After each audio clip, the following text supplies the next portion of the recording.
333. What's up with number 3? It's 3 at Airtel and not 4 anymore. It's 3 shillings per second across all networks in Uganda. Make calls from Airtel to all networks at 3 shillings per second. Get to talk to anyone on any network anytime at 3 shillings per second. Tuanzi Soze. Airtel, the smartphone network. Airtel is regulated by Uganda Communications Commission.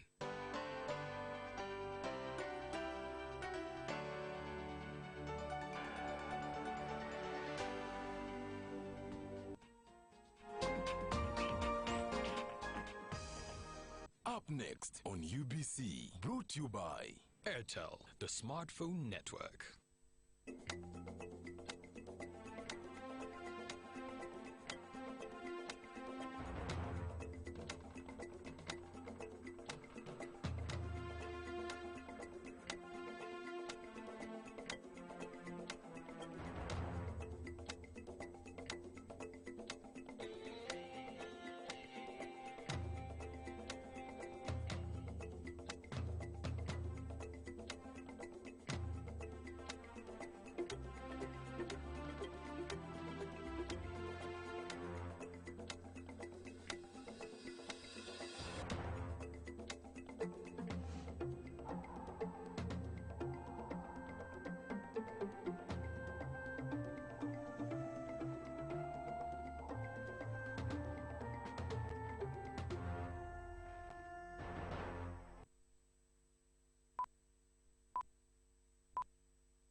It is just a minute past 10 o'clock. Welcome to News Tonight. My name is Patricia Lokoma, and on sign language, we're already joined by Mogalo Mohammed to take you through the details. But first, though, the headlines.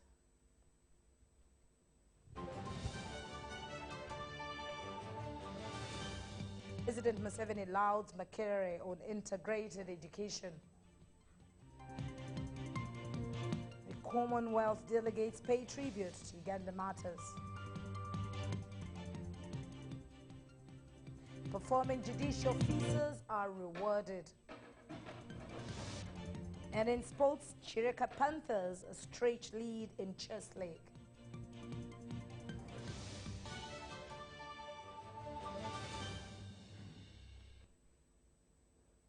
As we get started, President Museveni Kaguta has commended university academicians and scholars for embracing integrated education that focuses on research, innovation and value addition of products.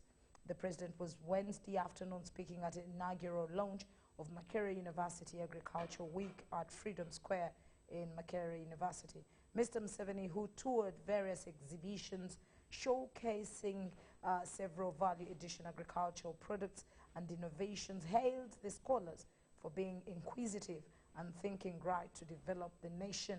The president hailed Makerere University Vice Chancellor Professor Barnabas Nawangwe for encouraging students to prioritize research and innovation at the university instead of only theoretical courses. Mr. Museveni informed innovators that he would set up a conference with them in Entebbe mid-next month to discuss how government can support each of their innovations. State Minister for Higher Education, Dr. John Chrysostoma Muyingo, thanked President Museveni for his continued support and love to university education in the country. He also thanked the Minister of Agriculture, Animal Industry and Fisheries for recognizing the role of the youth in developing the backbone of the national economy, saying it was time the youth or the young people should pursue agriculture as a career. Vice Chancellor thanked President Museveni for the continued support to the university projects through Presidential Initiative on Science, Technology and Innovation.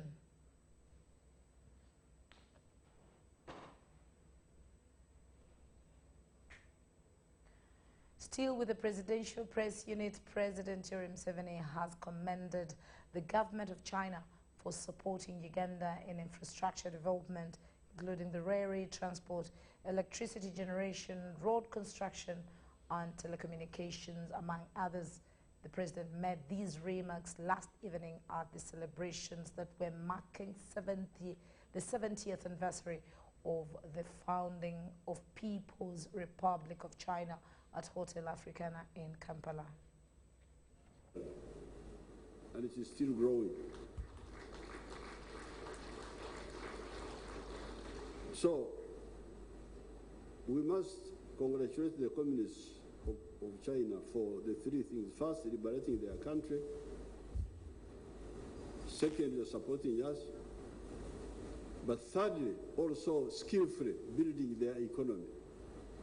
Even when China was still not developed, in 1964, when the Prime Minister Zhou Enlai visited East Africa, he extended support to us, to Africa, by offering to build the railway from Tanzania to Kapirimposhi in Zambia, which was to enable Zambia beat the blockade by the white regimes of Southern Africa. Because at that time Zambia was surrounded by Rhodesia of Ian Smith, by the Portuguese in Mozambique, by the Portuguese in Angola, by the racists in South Africa, so that's why it is called the Uhuru Railway. I think that's what it is actually called, Uhuru Railway, the Railway of Freedom. But I must congratulate the Communist Party of China. Apart from liberating their country, apart from supporting us, they have skillfully built the economy of China.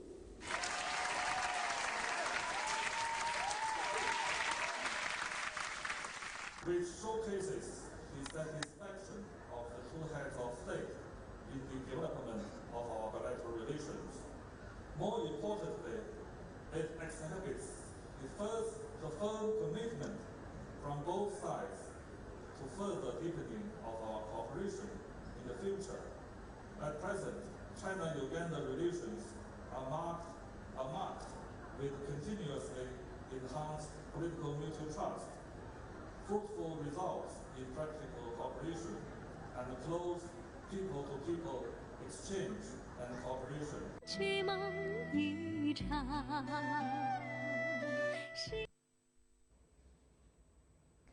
Again, President Yoweri Museveni has described the resources that will accrue from Uganda's oil and gas as stimulant that will enable the bigger economic sectors of the government to grow. The president was this afternoon opening a two-day international oil and gas summit at Kampala Serena Hotel that is being attended by delegates who are experts in the oil and gas industries, as well as those in the related sectors. President Museveni, who reminded delegates about the history of oil exploration in the country, added that the oil and gas resources will be used for the development of infrastructure like construction of railway, crucial airfields that can give easy access to areas of tourism attraction, and then the hydropower dams that will pay off debt and develop research centers. He, however, cautioned that great care is needed when handling the oil industry, as it can develop into a curse. Now, my view is that petroleum would remain important, although there is a development of solar-powered vehicles. Even here, we have built a solar-powered vehicle, car, and also bus. We are trying to see how to commercialize them. But still, petroleum will remain important. I think our people can produce a paper on that, the long-term use of petroleum, even with the discovery of solar power and so on. So in terms of business, really, not just for oil and gas and so on, but business in general, you are in the right place at the right time. I declare the summit open.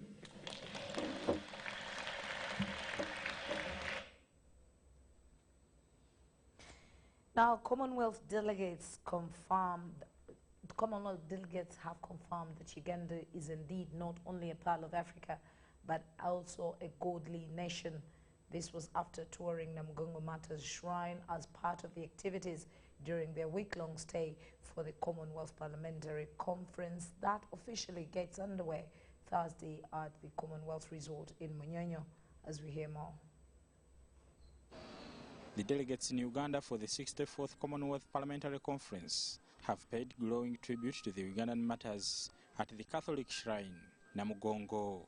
These were welcomed by the parish priest, Father Vincent Lubega.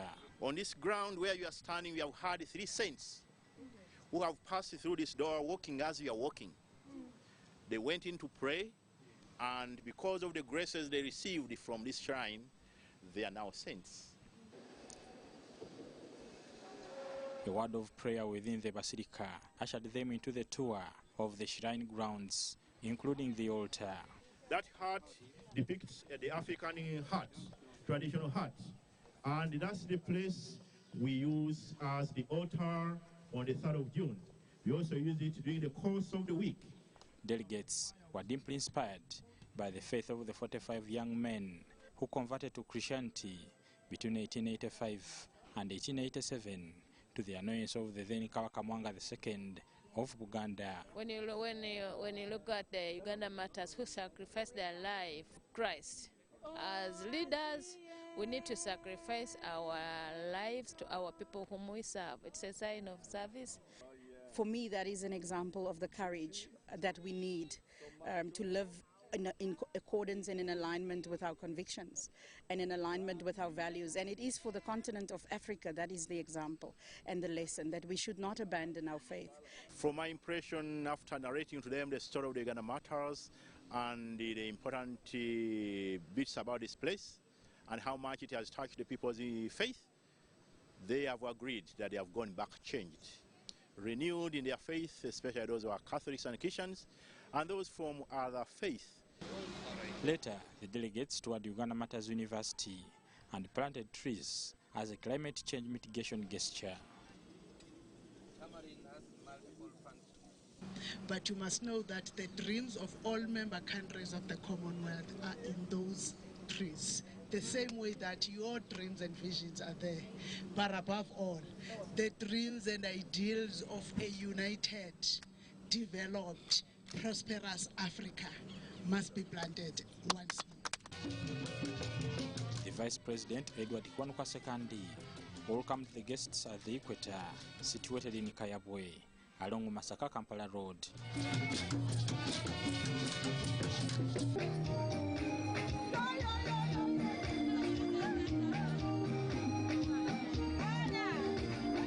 A lot of explanations were made in regard to why the Equator is situated in this place, in between the southern and the northern hemisphere.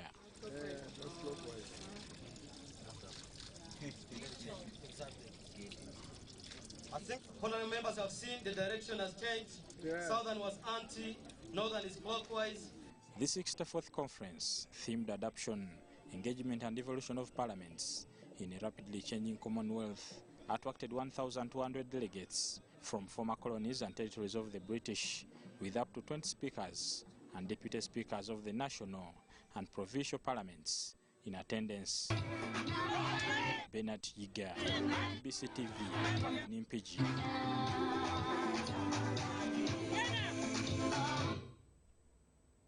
Quite interesting. It was a soul-finding and entertaining tour for the Commonwealth delegates there. Now turning again to their tour, Kagulu rock climbing in Buyende district, and of course Busoga sub-region has treated the Commonwealth parliamentarians attending the conference in the country to another unique beauty of Uganda. The parliamentarians' climb to the rock was geared at promoting the natural feature as one of the tourism sites in the country. UBC's Philip Aguta was there and sent us this story. You don't have to remain in Kampala to appreciate Uganda's beauty. That's why Commonwealth parliamentarians have been brought to climb Kagulu Rock in Buyende District, Busoga sub-region. Join me and the parliamentarians to climb the rock. After 5 hours of travel on a road from Kampala to Busoga's Buyende District, the Commonwealth parliamentarians arrived at Kagulu Rock at about 1 p.m.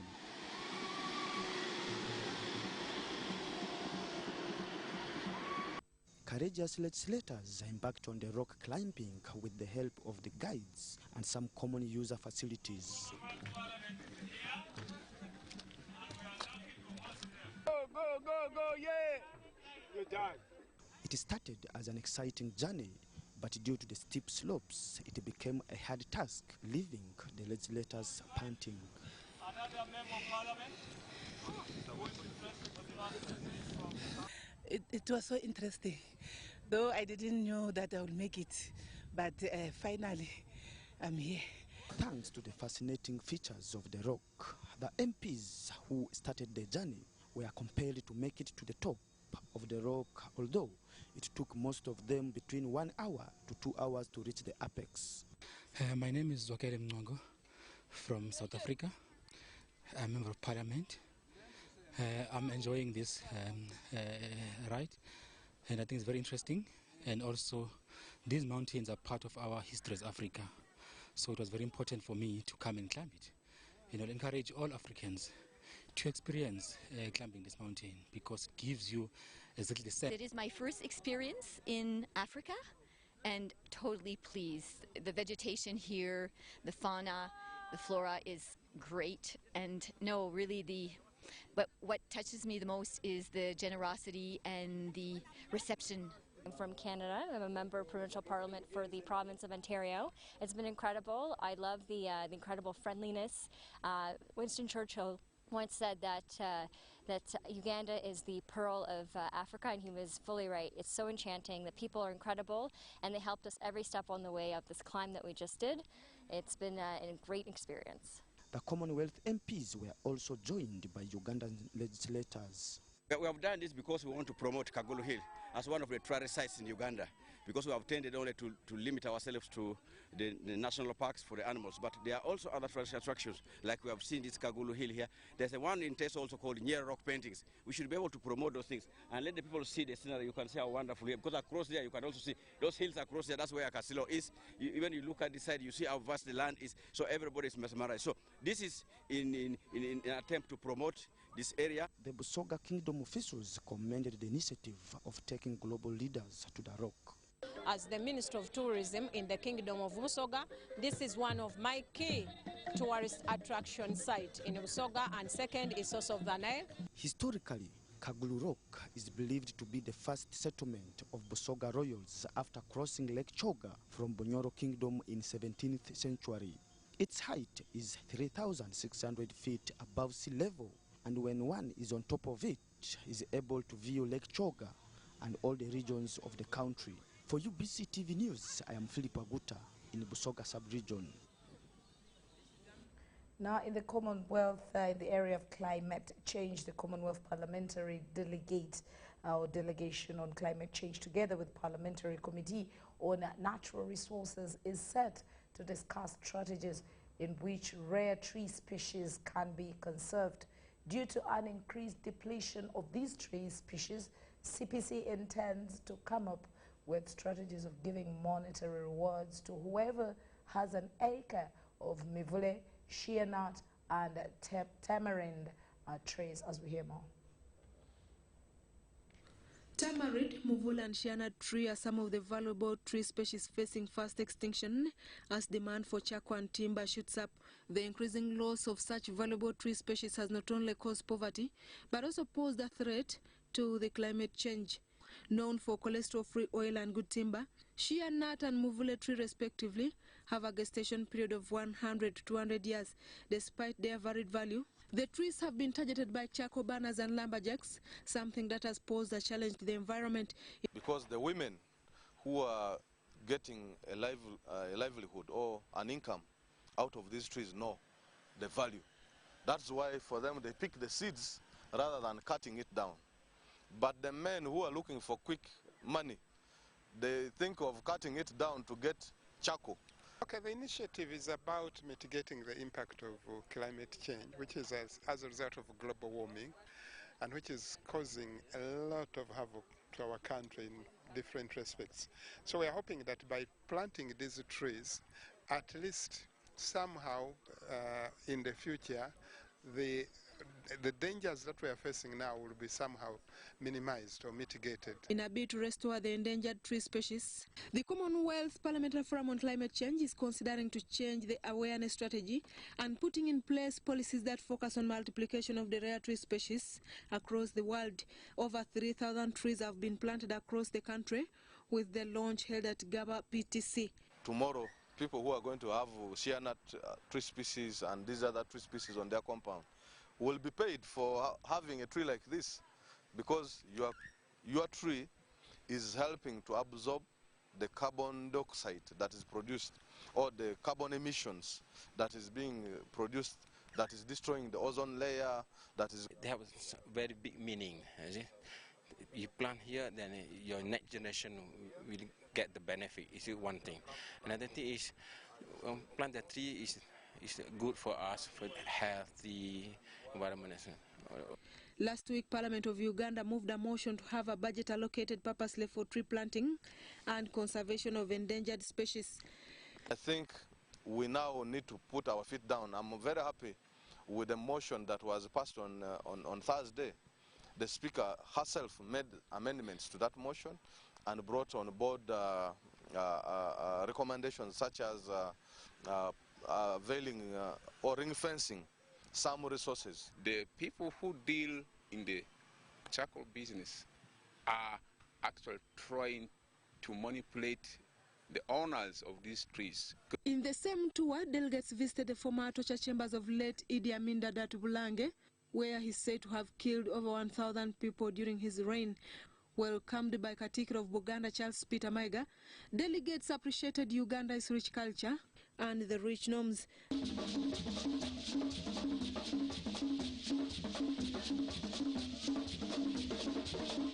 They were later led to Kabaka's palace at Bulange, Mengo. Katikiro Peter Maiga asked the delegates to pick interest in investing in Uganda, given the stability and diversity of the economy. It's our belief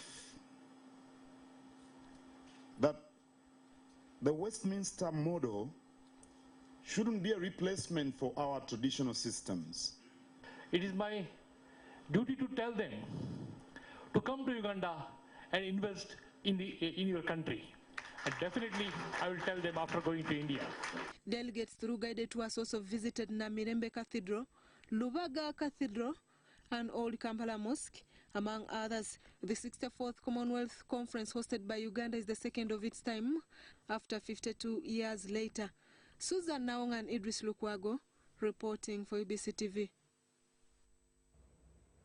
It's time to talk about the scorecard in the judiciary. The increasing lack of capacity to handle sensitive matters and understaffing of judiciary are some of the major causes of the increasing case backlog in courts. This was revealed in the annual report released by Center for Public Interest Law for the year 2018. The report was launched at Mestil Hotel in Kampala. In the annual report of the year 2018, released by Center for Public Law on the performance of courts in the country, Mukono High Court and Magistrate Court were ranked as the worst overall performing court. The report also indicates that there is lack of capacity in handling sensitive cases like political cases, rape and defilement, which has led to case backlog. For example, defilement cases, the way you treat a witness needs some sensitivity. You need to, when the witness is, the person who has been defiled is a 5-year-old girl who has been defiled by her uncle, by her father, it needs to be very, very sensitive. There is no such a thing as a sensitive case. A person who has a case of 100,000, another one of 100 billion, they are all sensitive. Because The issue of absenteeism was among the key issues cited in this report, where some of the judicial officials are often unavailable during working hours, thus hindering justice to litigants. Your system, you have one lawyer on this side, you have another lawyer on this side. They all have valid arguments for their cases, and you have to decide which of those judgments, which of those arguments in relation to the facts actually resolve the case and how they resolve it. The report also indicates the accessibility of courts in rural areas are hard compared to those in urban areas, especially to people with disability. Further, the report indicates that there is lack of transparency and integrity among judicial officials, including court clerks, who engage themselves in bribing litigants. Then also we can give them special consideration in expediting cases when it is a person with disability, when it is known that the person who is handling the matter, we can have special rules for that. That when the plaintiff or the defendant or the accused or a witness is a person with disability, it should be handled in an expeditious manner so that they don't have to move up and down once in a while. In the concluding remark to curb such incidences, there is need to increase on staffing of judicial officers, capacity building by introducing refresh courses to judicial officials, among others. Use other forms of technologies that can enable assistive, we call them assistive devices. They enable persons with disabilities communicate better or listen. I would recommend introducing technology as through electronic filing, which has already been introduced. We're already making progress. In fact, I suspect next year's report will have that as a lesser issue, because already there is some progress being made in that area. Kabarore High Court and Magistrate Court was ranked as the best performing court. However, Mukono High Court and Magistrate Court was ranked as the worst overall performing court. Some courts and judicial officials, including Chief Justice Katrebe Magunda, who performed extremely, were rewarded. I'm Nama Monde Deborah and Gloria Guitabinji reporting for UBC. Now, the government of Uganda, with the aid of Ignatius Kangave Musazi Foundation, has organized a memorial week for one of the greatest heroes of the country for his struggle towards Uganda's independence. Inaugurating the memorial week at Media Center in Kampala, the second Deputy Prime Minister Alhaji Kirunda Kivejinja said this is meant to bring out the different aspects of Musazi and his deeds for the young people to carry on his legacy. As Uganda prepares to commemorate the 57th Independence Day on 9th day of next month, government and Ignatius Kangave Musazi Foundation are to celebrate and recognize this hero who was a forerunner of Uganda's freedom. Musazi started his struggle for Uganda's independence when he left his inspector of schools job in the colonial administration and concentrated on helping African farmers oppose the unfair trade terms, especially for cotton. He formed the Uganda Africa Farmers Union to coordinate farmers in mobilization and advocacy, which resulted into the 1949 Buganda riots. Musazi, born from Nakaseke, organized gatherings of people highlighting to them the bullish nature of the colonialists, which attracted a 3-year sentence in jail.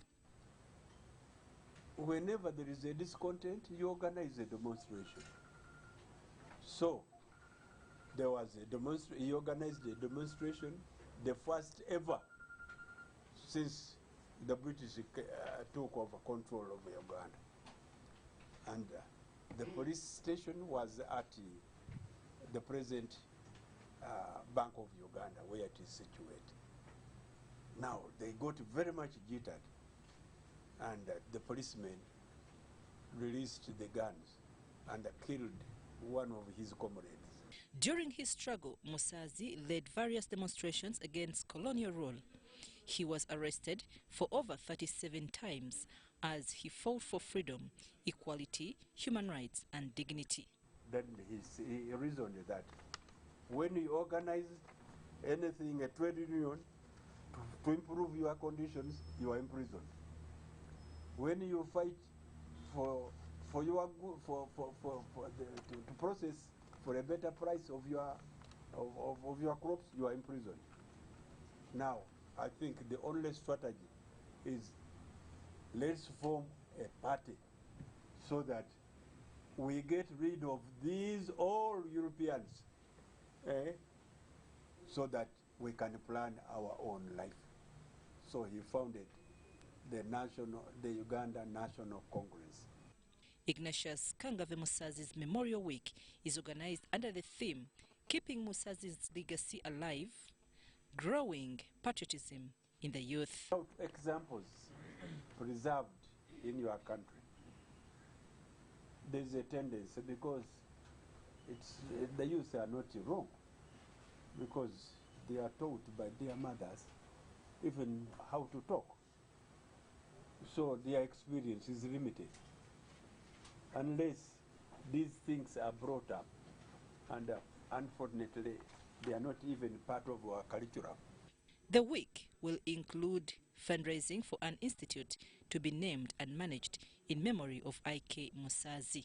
Leadership and mindset change, because I.K. Musazi accommodated across all regions, ethnicity, class, and religion. He respected all political and cultural leaders and institutions in the whole of this country. I.K. Musazi was born in August 8, 1905, to Gombola Musazi. Although studied divinity in England, he was not ordained as a priest. He realized liberation for the African peasants could only be achieved on a political platform, not at the pulpit. Upon his death in 1990, I.K. Musazi was recognized as a national hero of the Republic of Uganda. His remains lie at Kololo Heroes Grounds in Kampala. I'm Navka Farida, reporting in Kampala. As we end the first segment, we still have more coming your way. We have business coming up, we have the international news, and at the same time the sports news. Please keep it UBC TV.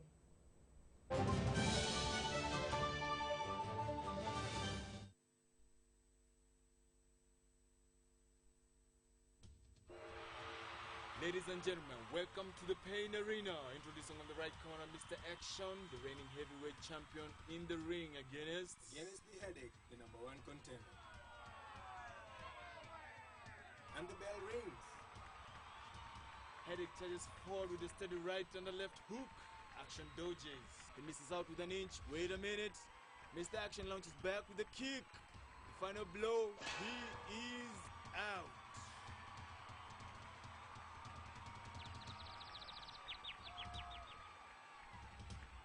If symptoms persist, seek medical advice. Every dream has a challenging journey. Ours began in 1998 with a mission to drive the development of a robust communications sector in Uganda. We created structures to champion the dream. We've evolved, made discoveries, supported great minds, empowered Ugandans, and fostered a vibrant culture, enabling communication for all. Down the years, we've created memories and networks, uniting generations and building great partnerships.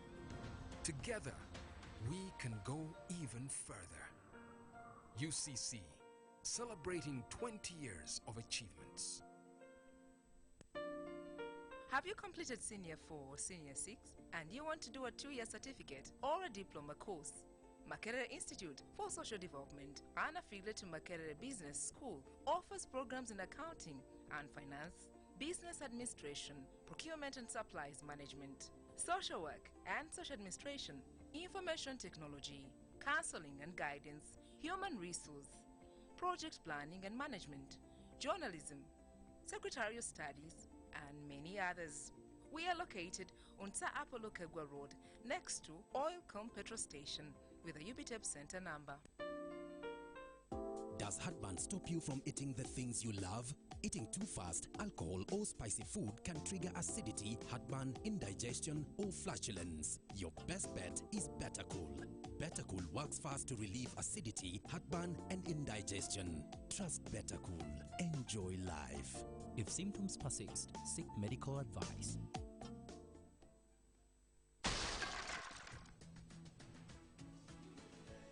Measles and rubella outbreaks are still being reported in some districts in Uganda, putting the lives of our children at risk. In order to stop these outbreaks and maintain a polio-free Uganda, the Ministry of Health has planned a national measles, rubella, and polio immunization campaign for all children under 15 years of age on 16th to 20th October 2019, starting 8 a.m. to 5 p.m. All vaccines are safe, effective, and free. Parents and caretakers are hereby asked to take all children under 15 years of age for immunization at the nearest health facility or immunization post. Ministry of Health also calls upon everybody to report any child with a fever and generalized skin rash to the nearest health facility or health worker immediately. This could be measles or rubella. This message is brought to you by the Ministry of Health with support from World Health Organization and UNICEF. Paying taxes is a civic duty. This September is all about you. URA has prepared this month to identify, recognize, and celebrate compliant small to medium enterprises, SMEs. Come and access a number of activities lined up from the 25th to 27th September at Kolo Independence Grounds, featuring the Bombaya Business Summit on SME business success. That's not all. There will be a host of free services like yellow fever vaccination, an employment hub with jobs and free career guidance, instant business registration, and issuance of driving permits. These activities will run daily from 8 a.m. to 5 p.m. Entrance is free. For more information, email info@ura.go.ug or visit our website www.ura.go.ug, Facebook at URA page, and Twitter at URA Uganda. Developing Uganda together.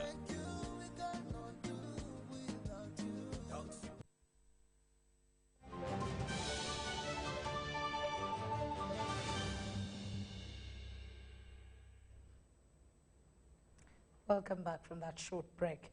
Now, the head of Public Health Institute, Mulago Hospital, Professor Orach, has cautioned Ugandans against consumption of edibles that are wrapped in polythene bags, locally known as kavera, since it poses a risk of cancer.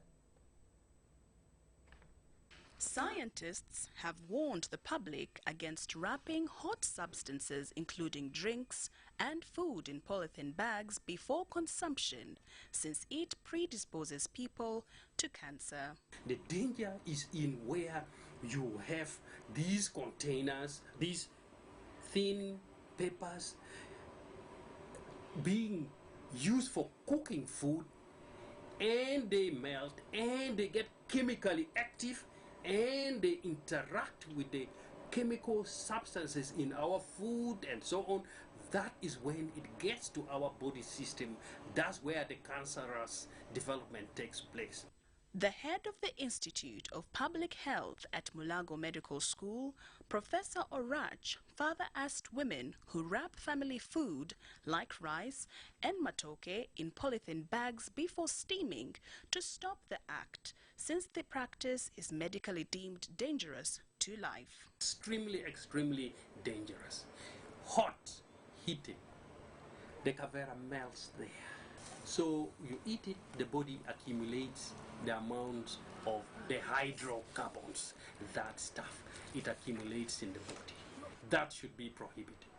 Yes, it looks beautiful and modern, but its beauty can be life-threatening. For UBC News, Pathias Karikona and Lorraine Masika Kazimoto reporting from Mulago Medical School. Kisoro district authorities have pleaded to government to consider intensifying inclusive education that will also aid development of the region. This is as the Deaf Awareness Week continues in Kisoro district. Let's hear more. September is recognized as International Deaf Awareness Month. This year, 2019, The Ugandan community, led by the Uganda National Association for the Deaf and the Ministry of Gender, Labour and Social Development, are in Kisoro district to boost the campaign. Amen. During the 14th annual public lecture held at the district headquarters, several stakeholders added their voices to the concerns of the deaf community. The two of you will not be able to talk to each other, even if you are not deaf. But that situation makes all of you deaf. You are sexually harassed. You are hurt. You are injured because you have denied to provide a service somebody wanted. Representing the Kisoro district chairperson, Aida Mugenga, the Secretary for Finance, says lack of secondary schools to accommodate students pursuing the sign language has retarded the government program to promote inclusive education. Aida also reveals lack of sign language expertise at the health centers that has also challenged the health services in the region. Which is helping our needy children, especially deaf pupils, to upcome and be educated. But after finishing primary, we don't have a secondary school which helps those deaf pupils. Joseph Bulamwana, the director, Uganda National Association for the Deaf, echoes to the government to promote sign language at all sectors to increase awareness of the day-to-day activities. So that's what happens when we interact with various service providers. If there's no mode of communication, we are not able to participate. In all sectors, talk about the education sector, the judiciary, amongst others. Without sign language, we are not able to fully be involved and participate in the day-to-day activities of this world. This year's Deaf Awareness Week is celebrated under the theme, The Power of Sign Language. Of young people. Daniel Mugoya reporting. A lot of sexual. Now the Indian community in Uganda has benefited from the Commonwealth Parliamentary Conference that has enabled them engage with their legislators. The 5 Indian legislators that graced the East Indian Culture Association organized event dwelt on ensuring that Uganda-India relations dare mature.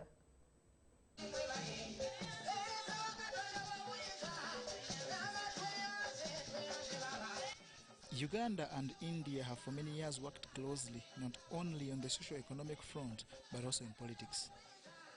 It's the reason Uganda is home to many Indians that in turn contribute more than 50% to the nation's economy. India is contributing more than 100 guests at the ongoing Commonwealth Parliamentary Conference, including Bihar Legislative Assembly Speaker Vijay Kumar Chaudhary. During a meeting with Indians in Uganda under the East India Culture Association, Vijay Chaudhary urged them to ensure they remain focused on helping Uganda attain social and economic development. There are so many Indians in Uganda working for the country, your country, and they give back to our country also. So that strengthens the bonding between the two countries. And I hope, as the international diplomacy is today, we stand together, and I hope we share the sorrow and joys of the country's progress. Yeah, we are feeling very proud as we are hosting our speaker from Bihar, Mr. Vijay Chaudhary. It is a great honor that we have hosted him, and he has taken very good interest, and we are very happy to meet us. The meeting at Fairway Hotel in Kampala attracted 5 legislators from India, including Jharkhand Legislative Assembly Speaker Dinesh Orana. John Barnes, Centum, reporting. Now in Kachiri, politicians have been blamed for the rampant land wrangles despite government land law, which is aimed at regulating and solving land cases in the country. Speaking at the meeting organized by the Department of Land Matters, State House, to sensitize the Lube locals on the Land Act, Assistant Private Secretary Land Matters at State House emphasized the need for locals to be knowledgeable about the land laws as the way of reducing on unnecessary land wrangles.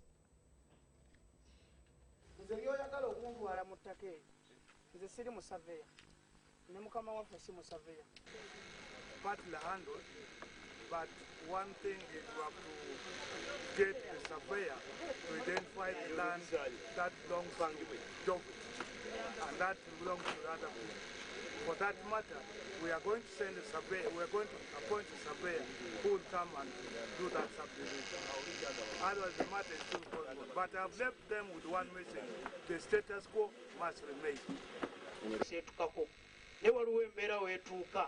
Ng'olina kukkiriza okwatagane ne nannyini ki kuba obwannannyini bwo ne bwe giriba emyaka 7 tebugenda kukola ki kuggwawo nga mu buli ngeri yonna singa otegeera omutuufu oba olina okudiiringa naye mu buli ngeri yonna kasita abanga Katonda yamusaasira n'abanga naye alinamu omutima ogukakasa nti yadde nze nanninye ettaka naye n'azima nange mulyo mwendi okukola ki mwendi okugenda mu ttaka lyaffe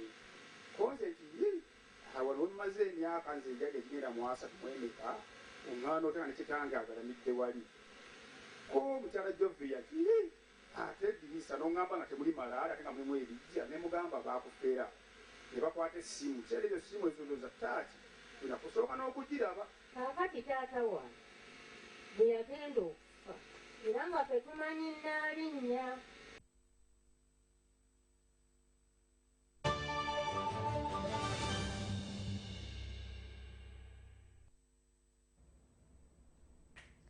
As we turn to business, Euro 8 Taxpayers Appreciation Week events have kicked off at Kololo Independence Grounds in Kampala. The annual event seeks to enhance a tax-paying culture and reward compliance. As we hear more.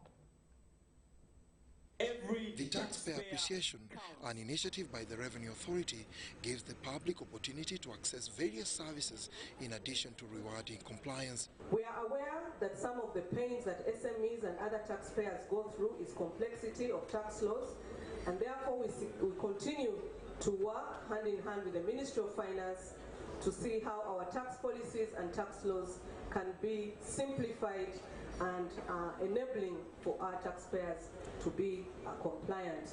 This year's event at Kololo Independence Grounds is focused on highlighting the importance of micro, medium and small enterprises in Uganda's socio-economic development. Allow me to commend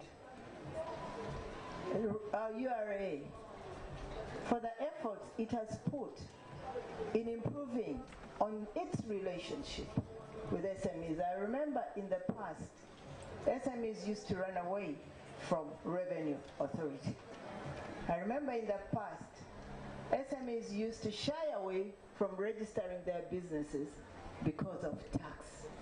But now there is an improvement, and I wish it could also roll out to the rural communities as well.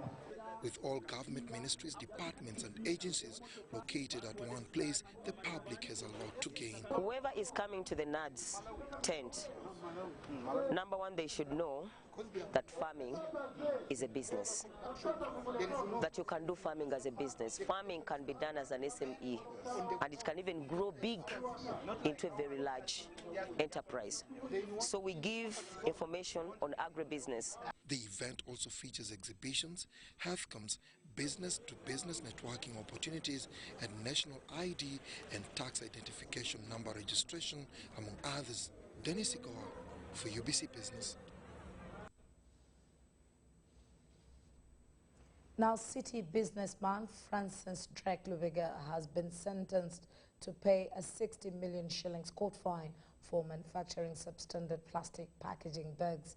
Lubega is also to pay an extra 2.6 million Ugandan shillings to UNBS for destruction of 4,445 kilograms of these bags.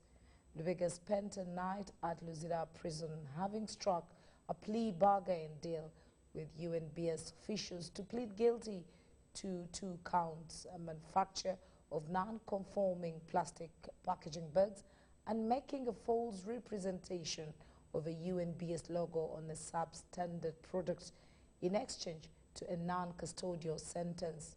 On Wednesday, Drake Lubega was brought back to the Standards Utilities and Wildlife Court at Buganda Road to receive his sentence before Grade 1 Magistrate Marion Mangeni. Accordingly, Magistrate Mangeni considered that Lubega has been convicted of actions that result into the destruction of the environment, but he is not wasted court's time and resources by pleading guilty to the offences. According to the facts of Lubega's offences, UNBS officials on the 6th of August 2019 conducted a routine inspection at his factory, Jesco Industries Limited, at Weyo Gerere, and seized 196 cartons of plastic packaging bags that were below and required standards of UNBS. He said packaging bags that bear brand of Enzito and Jesco were also tendered in court as exhibits, but the magistrate has ordered that they be returned to UNBS so that Lubega pays 590 million shillings to destroy each of the 4,445 kilograms of packaging plastic bags.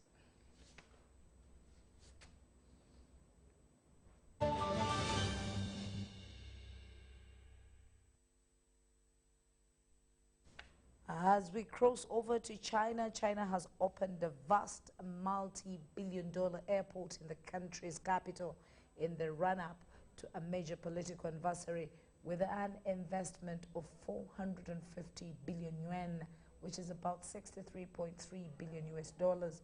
The new mega airport, the second in Beijing, was designed by the late architect Zaha Hadid in the shape of a starfish with 5 connected concourses.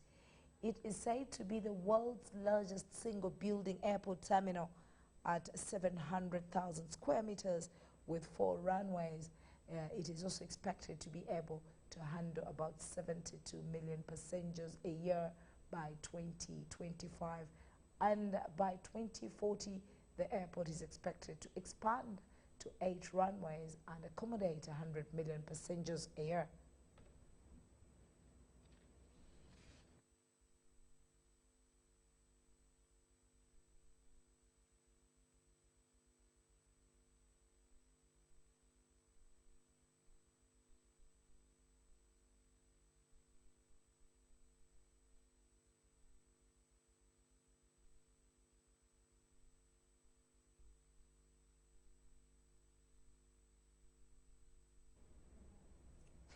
Very, very beautiful. Now, issues to do with the health campaigners. Health campaigners in Uganda push for the use of Chinese anti-malaria drugs. Uganda's Ministry of Health has approved the use of artesunate, a Chinese-made anti-malaria drug, to help treat severe cases of malaria, a disease that kills over 320 people per day, mostly children and pregnant mothers. Then have to assume that all the offsets are removed. The rate then also gets adjusted by CPI plus 2. And at that point, then we are working on an estimate of 170 Rand a ton at that time. The 18 mines in South Africa that responded to the survey are likely to face carbon tax costs estimated at $380 million in Phase 2 of the implementation of the new tax. It's considered a punitive tax by the Minerals Council. So it's not an advocacy to say that the carbon tax should be scrapped, but what we are saying is that it should be contained as part of a toolbox. That toolbox includes 1, the carbon tax, carbon offsets, carbon budgets, things that incentivize, or carbon incentives as well, that incentivize companies to invest in green energy and then get that benefit to offset that against the tax. The uncertainty around the details, incentives and offsets of the carbon tax have already been expressed by several mines in reporting their latest interim results. Some companies already come out with the half-yearlies and impaired some of their South African assets because you rerun your mine model, you include a carbon. They just have to complete their drugs. But a drug is costly for an average Ugandan. It's 3 times as expensive as the other brands. You find that one of the brands that is on the market that is cheapest is around $3, but Diocotexin is around $10. Health providers want government to subsidize the cost of the drug to make it more accessible. Besides medication, health workers here are encouraging locals to sleep under treated mosquito nets to avoid insect bites. They believe this method could help keep the disease at bay. The Ugandan government has rolled out indoor residue spraying in malaria-prone areas. They are also encouraging the population to drain waterlogged areas that act as breeding grounds for mosquitoes. With these measures, they hope to reduce the rate of malaria in the country.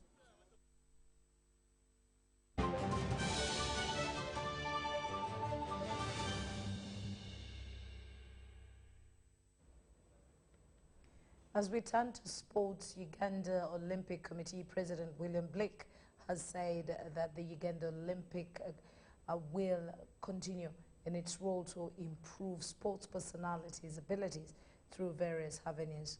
Let's hear more in this story.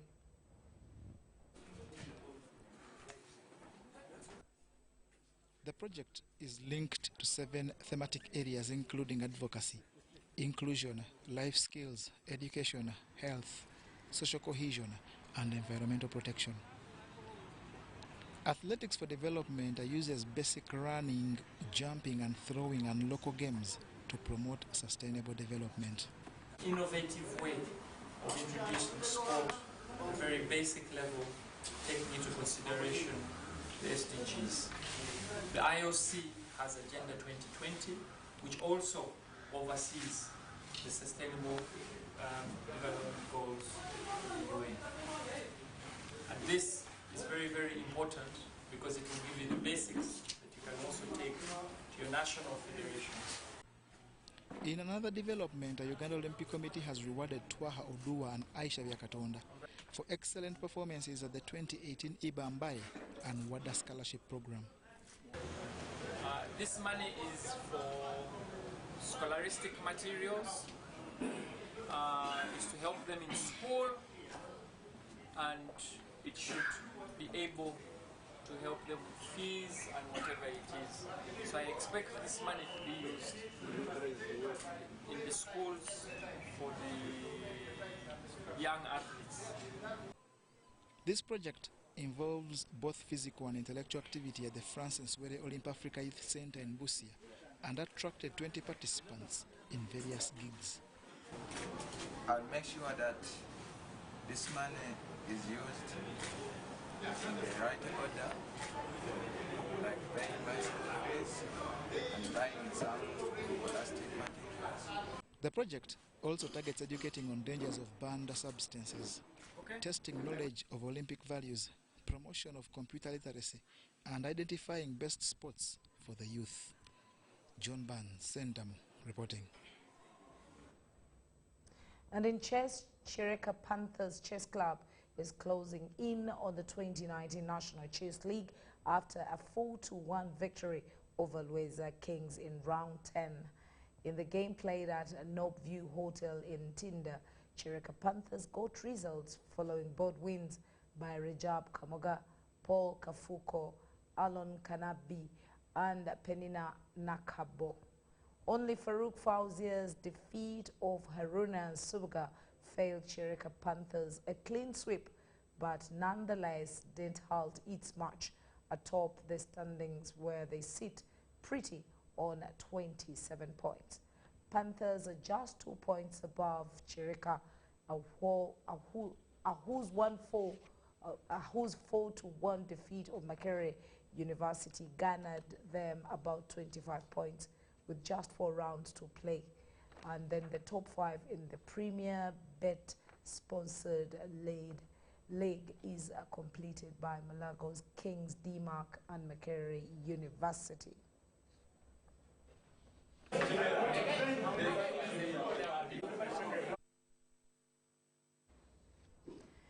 And before we sign out, let's have the trick up on our headlines.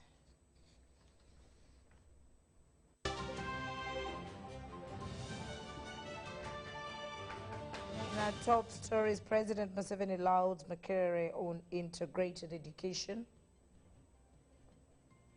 Commonwealth delegates pay tribute to Uganda matters. Performing judicial officers are rewarded. And in sports, Chirika Panthers stretch lead in Chess Lake.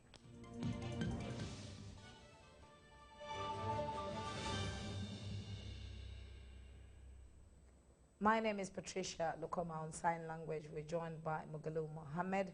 On camera, it's Margaret Kavagwere. From the entire team, we want to say good night, but don't go away, for UBC TV continues.